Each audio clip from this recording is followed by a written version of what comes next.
Good morning and welcome to NDTV. I'm Anjali Istwal. This is our special show FII where we discuss issues that matter to you. Now, a US House of Representatives panel looking into abuses of market power by 4 big technology companies found they used killer acquisitions to smite rivals, charged exorbitant fees, and forced small businesses into oppressive contracts in the name of profit.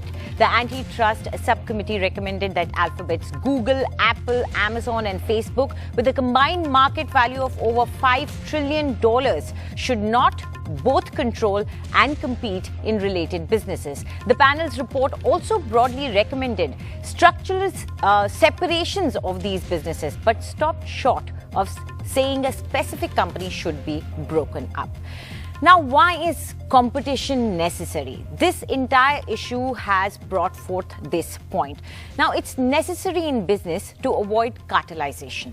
It is good because it keeps away abuse of dominance of any company in any sector. It also ensures a level playing field for all those who are in that sector and keeps the entry point low. It protects the interests of the consumers as well because they have a choice. Now, what exactly this means for the user? That last end user, the single person who's sitting in front of that screen, Rubina joins us to make more sense of it. Rubina. Yes, Anjali. Choice is good and nowhere is it more true than big tech. The recent antitrust case against Facebook, Google, Microsoft and Apple has made public exactly how large corporations can rule with an iron grip. But how exactly does it affect businesses and consumers, and why should you care? Let's take the example of Facebook. Now, Facebook acquired Instagram for $1 billion because it saw it as a threat, and by acquiring the company, it simply eliminated the competition. Since then, Instagram has copied features like stories and reels from Snapchat and TikTok. Now you might be saying that Snapchat and TikTok are huge already. However, Facebook, by leveraging its user base of more than 2.5 billion users, it leaves little incentive for its users to shift to other apps. Why would a user juggle 3 different apps when their favorite features are integrated into one? More importantly, it leaves little room for startups to grow.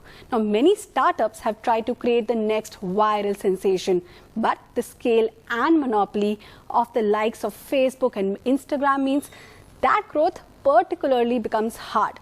Now, there is a constant threat that larger the monopoly will they copy features, making the startup redundant or acquire it and shut it down. It isn't just features either. In the case of Google, the company can manipulate search rankings to ensure that their own products show above competing alternatives. But what does it mean for users? All that control over your data means that Facebook is the one to call the shots. From how it handles your data to what data is sold to marketers, and of course, how many and what ads do you watch? Yes, Facebook, Instagram, Google knows your exact likes, dislikes, preferences, hobbies, and more. By making sure that their own services show up above alternatives, monopolies create an unfair playing field, and you might be missing out on better solutions. Social monopolies can also take control on what kind of news you see and shape the narrative. From political learnings to religions-based news, a monopoly without regulation or competition to keep policies in check has too much power over shaping the public narrative and the kind of content you consume. In fact, Facebook has already been accused of giving preference to certain political parties in India, and that's just one example. Imagine a world where you could buy only one kind of car. Now, that would be no incentive for the manufacturer to improve features like safety and performance, and that's exactly what we are seeing in the tech space. All said and done, with a lack of competition, there is little incentive for a company to do better, and that's not good for fledgling startup ecosystems or users. Anjali. Absolutely. What Rubina is saying is true. The company has absolutely no incentive to do any better. And sometimes it feels like Facebook knows you better than your parents do. We spoke to a few young people to find out what they think about this monopoly. Infringement of private data has become a major concern among Instagram and Facebook users. But still, we users don't really have an option but to keep going back to the same apps that have entirely monopolized the app market and to put up with this invasion of privacy. If there is a developer that can come up with a better app that delivers everything that Instagram is providing, and at the same time, let's say deliver a better story posting performance, which is a very vital part of the app, then why not? And also, most importantly, ensure that our personal data is secured at all levels, then why not? Competition, I feel, is a very integral part of an economy, and Netflix or Amazon didn't become what they are overnight. This was the constant need to outdo others that got them to where they are. Competition triggers innovation, and that is how an economy grows. If there is only one company who is controlling everything, then they can influence how you think. They can even influence those things that are not good for society, like fake news. There are so many fake news these days.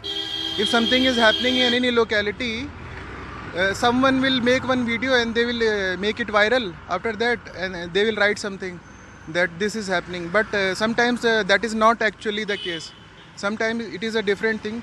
So I think if there is only one company and there are not any other companies to compete with it, like Facebook or Instagram, whatever.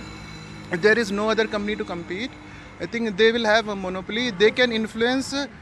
They can even influence elections also, election results also, I feel. Because if they are continuously posting things in favor of a certain party, then people will also get influenced by those things. Yes, FB and WhatsApp is only enough for us. Not more other apps are not good for us. Yeah, that's it, sir. What's your name? Because it's the same Karthik, app, no, sir. Okay. It's the same app, same thing.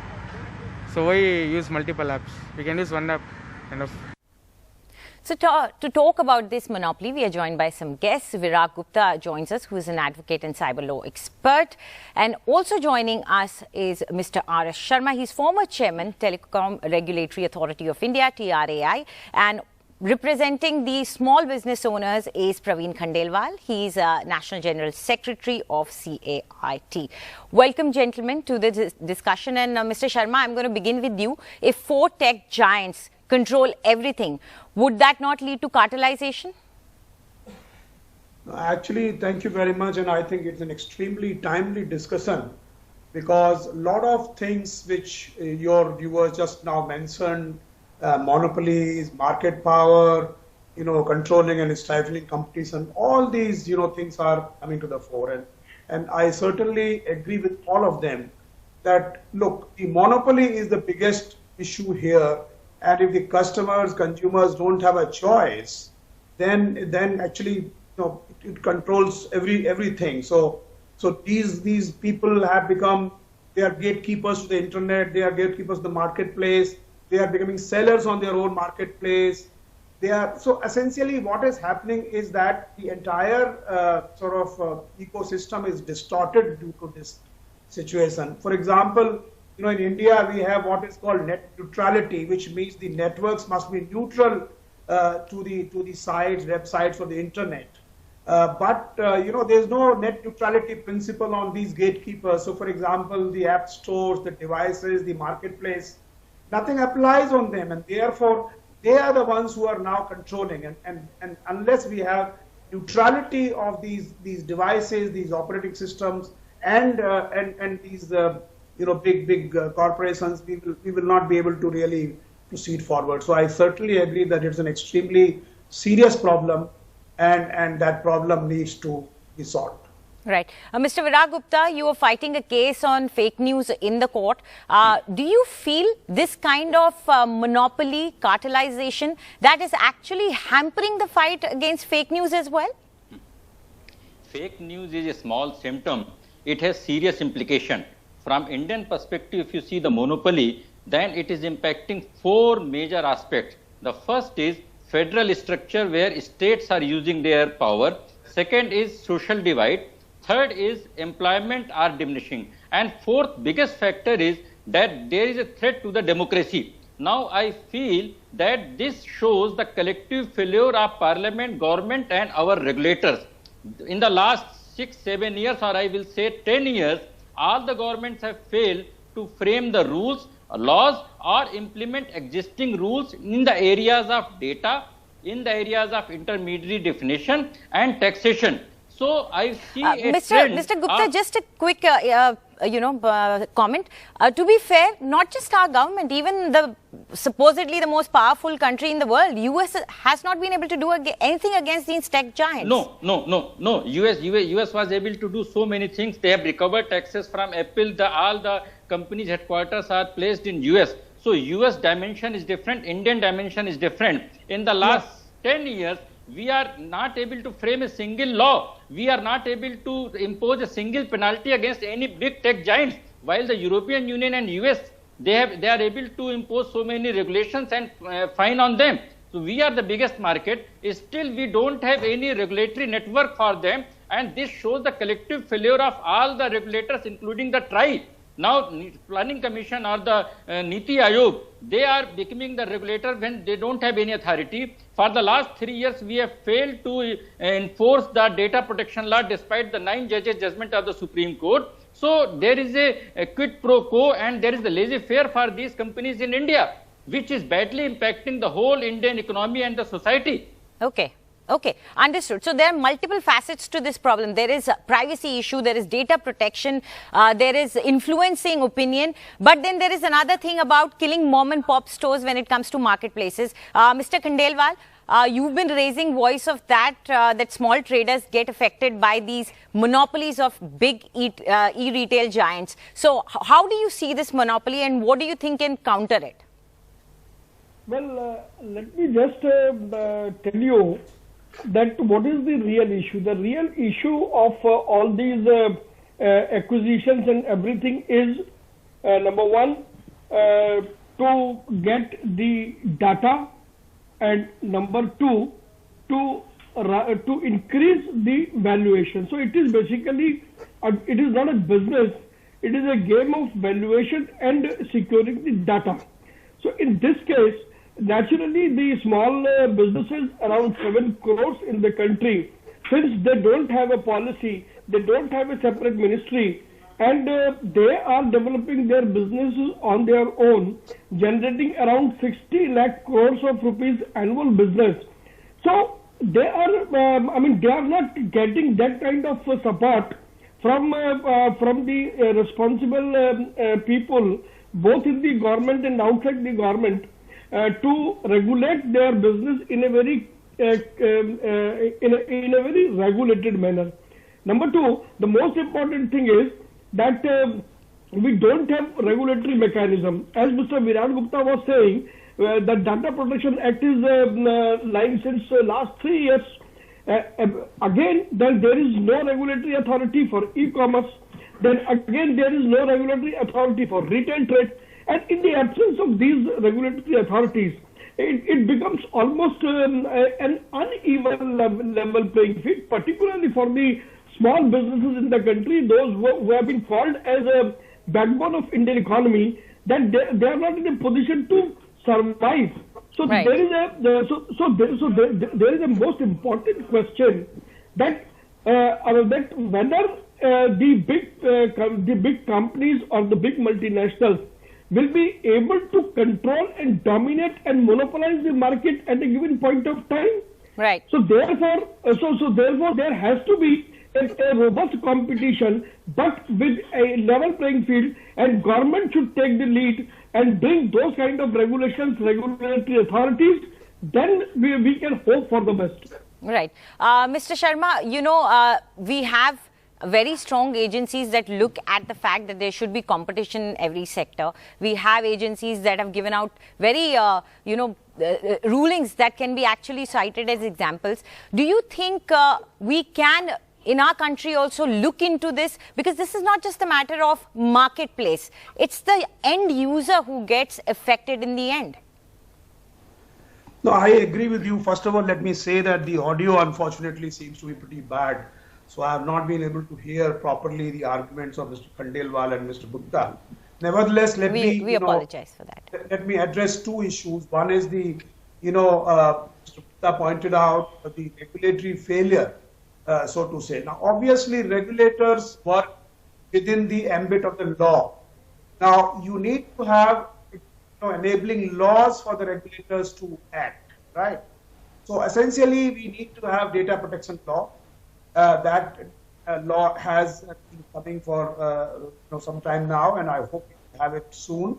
That's one part. It will actually ensure that the user's data is not misused without their consent and stuff like that. Secondly, I think we need to have situations where, for example, Mr. Khandelwal made a very important point that the small business are being sort of killed by them. What is happening that they have become very effective gatekeepers, and not only that, if they were merely providing platform, that would have been all right. But what has also happened is that they have become players on that platform. They become competitors. Say it again, please. I said they've become competitors now. Correct. And not only that, they are very effective competitors because on their platforms, if you are doing business, then they have access to all your data, all your pricing, all your strategies. And therefore, they are able to have better competitive, sort of advantage over you because they have all the inherent knowledges. So essentially, these are very unfair trade practices which many of these platforms are operating or doing, which means that they are becoming the players on their own platforms. They are having excessive collection of user data. They are using huge artificial intelligence and algorithms to ensure that they know their users better than the users themselves know. So essentially, all these ills are coming because of that monopoly power. Now, what is the solution? The solution is one is a regulatory and legal part. But I think more importantly than that is essentially developing solutions and systems which actually are inclusive, interoperable, and provide inclusivity to everybody. So therefore, what is required is we need to rethink this entire, social media, rethink entire e-commerce stuff, and create our own, sort of alternatives which actually allow everybody to come in. For example, in the broadcasting sector, which we sort of try regulates, we have a principle called, everybody should be able to ride on the platform, must provide and must carry, which means that every channel who wants to go onto a platform, he has a right to go onto any platform, and similarly, platform also can demand channels to go in. So therefore, if the platforms are inclusive, that is the solution. And India has provided unique solutions to many such problems. We provided digital identity, we provide payment solutions which are inclusive, interoperable, and therefore we have to think of a protocol-based platforms which are inclusive and which are not owned by one person. Absolutely. Who owns internet? Everybody. So therefore we need to have such systems, alternative systems put in place, and that is the only everlasting solution. Making law is, yes, one part of the solution, but it is not the ultimate solution. Mr. Gupta, do you think these companies have the kind of might that they can actually arm twist governments now? I mean, look at it, their collective power is $5 trillion. That's a lot of money. From the days of 2010 Guardian disclosure, it is clear that these companies are influencing the policies and impacting the legislation or non-legislation.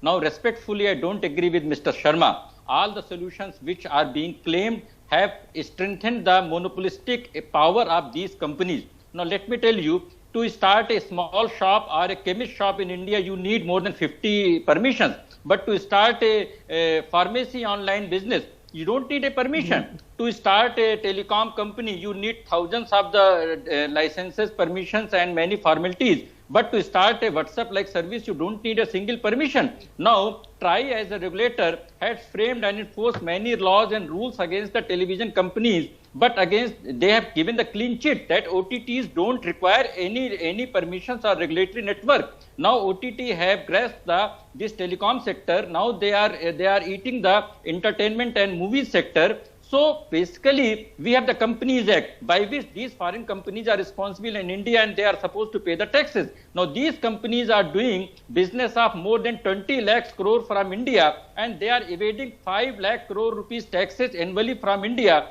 and we are simply imposing GST from birth to death on an ordinary person. But when Facebook is sharing data with the group companies, with the WhatsApp or the Instagram, we don't impose any taxing principles on these companies. So Okay. ultimately somebody has to take the responsibility, Gupta. whether the parliament, whether the government or the tribe. Mr. Gupta and Mr. Khandelwal, at your expense, I'm going to give 1 minute to Mr. Sharma to answer to this, because in all fairness, he should get that opportunity. No, I didn't hear your question. Which question So are you asking me? Mr. Gupta is saying, Virag Gupta is saying that TRAI imposed so many regulations for television sector, but it just did not think it proper to do anything for the online sector. No, let's OTT. understand. Whom does TRAI regulate? TRAI regulates the service provider as provided in TRAI Act, right? And TRAI regulates the broadcasting sector, which has been added to the mandate of TRAI in 2004. So therefore, TRAI cannot just go around and regulating all kinds of players. Okay. TRAI cannot go and regulate Facebook. Okay. TRAI cannot regulate the contents, etc. So please, Understood. please understand, every agency has its own mandate given to it by the parliament. Okay. under Sir, its I'm law. short of time. But thank you very much, gentlemen, for joining in this conversation. One thing we all agree on is the fact that there needs to be some sort of a check and balance on this monopoly, even in India. We're going to take a short break. When we come back, we're just going to take a quick look at how this monopoly is affecting us.